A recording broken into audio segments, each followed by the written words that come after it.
Hi, Assalamualaikum warahmatullahi wabarakatuh.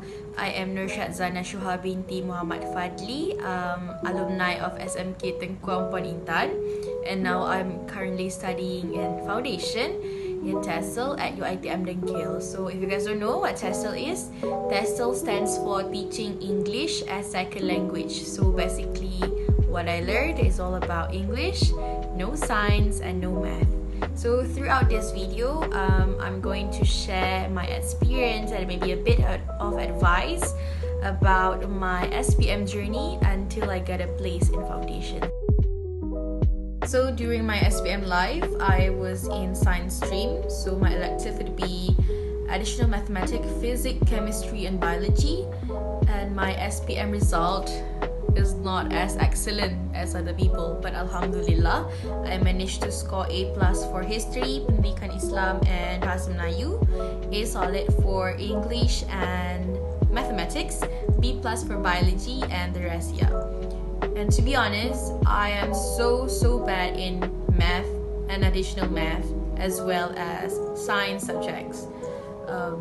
Even the highest I could score before SPM for mathematics was only C+, and for at math was 19,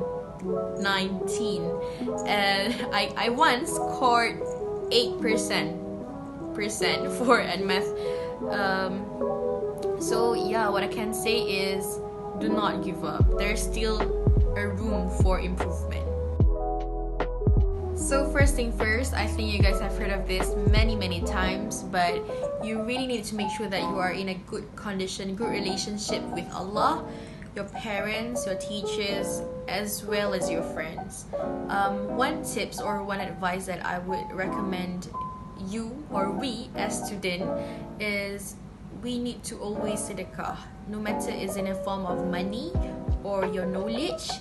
Just give as much as you can, because you never know how the power of sedekah will help you during your study life.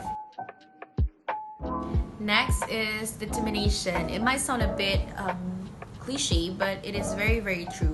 For example, when you know what are you going for, where are you going to, you tend to work harder to achieve those targets. So what I did was, few months before SPM, I did some findings or research about what are the possible courses that I might pursue. So I found two. It's either foundation in law and TESL. So starting from that, I read through the requirements, and I realized that to be able to apply for foundation, the minimal requirements is a bit rigid because you need to score at least 5 credits, 3 A-, and for English you need to score at least A solid to pursue TESL. So starting from that, I set my goal. Okay, I need to achieve this much for this subject and this much for this subject. We students often have this problem where we are so afraid to go and ask our teachers about things that we don't understand, especially if you are the weakest in the class. Even in my time, I was so afraid to go and ask my math teachers about questions that I cannot solve.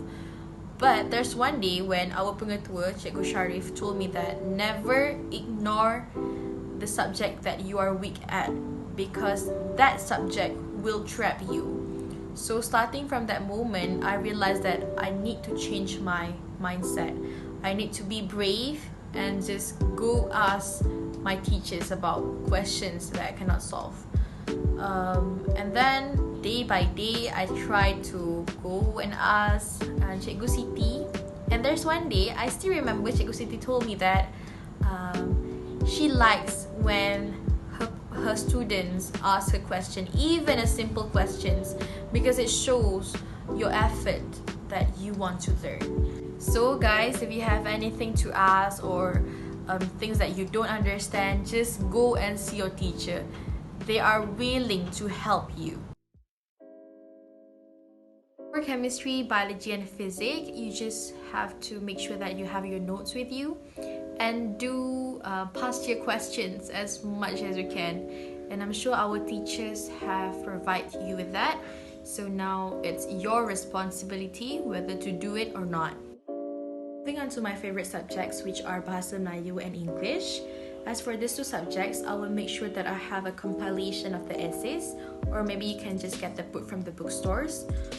Why? Because when you read this compilation, it helps you to see how the idea arrange, how the sentence structure and the use of word. It really helpful for your writing paper, because a good essay is not about how many bombastic words you have, but a good essay is how precise the use of word and about your grammar. So make sure you read and practice a lot, and just send them to your teacher so you can see your progress, whether your writing is good, excellent, or what.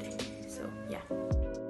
As for Sejarah and Pendidikan Islam, to be honest, I don't study much on this subject during SPM, because like 3 months before the actual examination, I will make sure that I have the small notes on this subject right beside my pillow. So whenever I want to take a rest or before I sleep at night, I will just go through chapter by chapter. So then you don't feel the burden to actually memorize all the information before the actual examination. For mathematics and additional mathematics, I'm sure you guys know this trick. You cannot deny that these two subjects require many exercises. So just do exercises and make sure you understand the concept, the formula, and always ask your teachers and friends. Last but not least, I want you guys to understand that SPM is not only about the day you sit for the examination, but it's all about the whole process of you preparing yourself for the exam. I know it must be hard for you, but just take this as an opportunity for you to prepare yourself better, and just believe that Allah holds something great, something better for you in the future. So if you guys have any inquiries or you need help for English especially, feel free to come and DM me or maybe WhatsApp me, okay? Stay safe and good luck, guys. Bye. Assalamualaikum.